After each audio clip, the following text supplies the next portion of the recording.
پھر مجھے کربلا یاد آ گیا کہ یہی مہینہ تھا، 10 محرم تھی اور جمعے کا دن تھا اور نماز کا وقت داخل ہوا تو امام علی مقام نے اپنے لشکر کے سردار زہیر سے فرمایا ان سے کہو جنگ بند کریں یا تھوڑی دیر کے لیے رک جائیں، میں نماز پڑھ لوں، ہمیں نماز پڑھنے دیں۔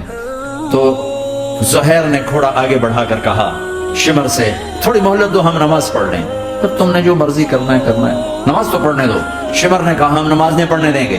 ایک اور کوفی کھڑا تھا، اس کا نام حسین بن نمیر، کہا تمہاری نماز ہوتی ہی نہیں۔ انہوں نے کہا لعنت ہے تم پر، جس گھر کی طفیل نماز ملی ان کی نہیں ہوتی۔ انہوں نے واپس آ کر عرض کی حضور وہ نماز پڑھنے کے لیے جنگ نہیں روکیں گے۔ کہا اچھا پھر ہم نماز تو نہیں چھوڑ سکتے۔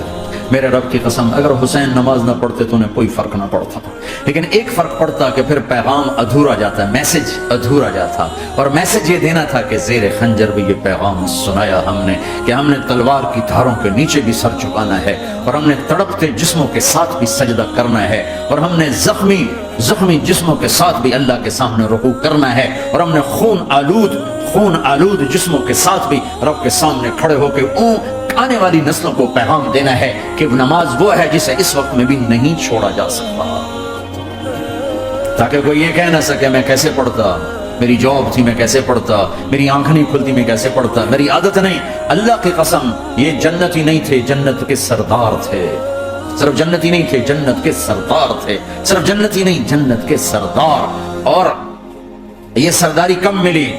محنت کے بعد نہیں، پہلے ہی ابھی ماں کا دودھ نہیں چھوٹا تھا کہ میرے نبی نے فرمایا حسن حسین جنت کے نوجوانوں کے سردار ہیں، اور ایسا پیار تھا کہ دونوں کو عرب سردار بچہ اٹھانا اپنی ذلت سمجھتے تھے، بچے نہیں اٹھاتے تھے، سب کے سامنے پیار نہیں کرتے تھے، لیکن آپ حسن حسین کو یہاں اٹھاتے، پھر یہاں ہی نہیں اٹھاتے تھے، یہاں کندھوں پہ بٹھاتے، یہاں۔ اور ایک عرب بندو حیران ہو کے دیکھ لیں یا رسول اللہ یہ آپ کیا کر رہے ہیں، کتنی عیب کی بات ہے، یہاں آپ جیسا سردار اور یہاں بچوں کو بٹھایا ہوا ہے۔ کہنے لگا آپ ان سے بہت پیار کرتے ہیں؟ کہا ہاں میں ان سے بہت پیار کرتا ہوں، اور صرف میں نہیں کرتا اللہ بھی ان سے پیار کرتا ہے۔ اور بتاؤں جو ان سے پیار کریں گے اللہ ان سے بھی پیار کرے گا، جو ان سے محبت کریں گے اللہ ان سے بھی محبت کرے، اللہ بھی ان سے محبت کرے۔ پھر ہم نے دعا مانگی یا اللہ جو ان سے پیار کرے تو ان سے پیار کر، جو ان سے بغض رکھے تو ان سے بغض رکھ۔ حضرت حسن سر سے لے کر کمر تک اللہ کے نبی کی 100% کاپی تھی، چہرہ یہ آدھا حصہ اوپر والا نبی کے مشابہ، یہاں سے نیچے پاؤں تک علی کے مشابہ، باپ کے مشابہ۔ حسین اس کا الٹ، سر سے لے کر کمر تک علی کے مشابہ، کمر سے لے کر پاؤں تک اللہ کے نبی کے مشابہ۔ اس مشابہت پر ہمارے نبی کہا کرتے تھے حسن میرا بیٹا ہے، حسین علی کا بیٹا ہے۔ ہائے ہائے کیا کیا لاڈ لڈائے اور کیا لوگوں نے کر دیا کے ساتھ۔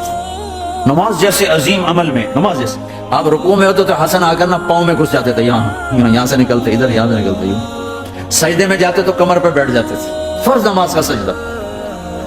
تو ایک دفعہ پہلی دفعہ جب یہ قصہ ہوا تو آپ نے سجدہ لمبا کر دیا، بچے کے اتارا نہیں، اٹھے نہیں، سجدہ لمبا کر دیا۔ پچھلے پریشان ہو گئے اتنا لمبا سجدہ کہیں آپ فوت تو نہیں ہو گئے؟ تو جو پہلی صف میں تھے نا انہوں نے یوں کر کے دیکھا تو چکر کی، وہ دیکھا تو حسن کمر پہ چڑھے ہوئے، تو قریب ایک آدمی نے آگے ہاتھ بڑھا کے کھینچنا چاہا تو آپ نے یہاں سے دیکھا ہاتھ آ رہا ہے تو آپ نے اپنے ہاتھ سے یوں اشارہ، نماز میں یوں اشارہ کیا کہ میرے بچوں کو نہ چھوڑو۔ جب حسن خود اترے پھر آپ سجدے سے اٹھے، کیا کرو گے اس دولت کو؟ جب نہیں ڈرگ بیچو، گستاخ ہو گیا، بدتمیز ہو گیا، تو اس دن دولت کو آگ لگا دو جا کے۔ آپ اپنے بچوں کو ٹائم دو، اپنے بچوں کو ٹائم دو۔ عورت کا کام کمانا نہیں ہے، عورت کا کام نسل کو بنانا ہے۔ قناعت سیکھو، قناعت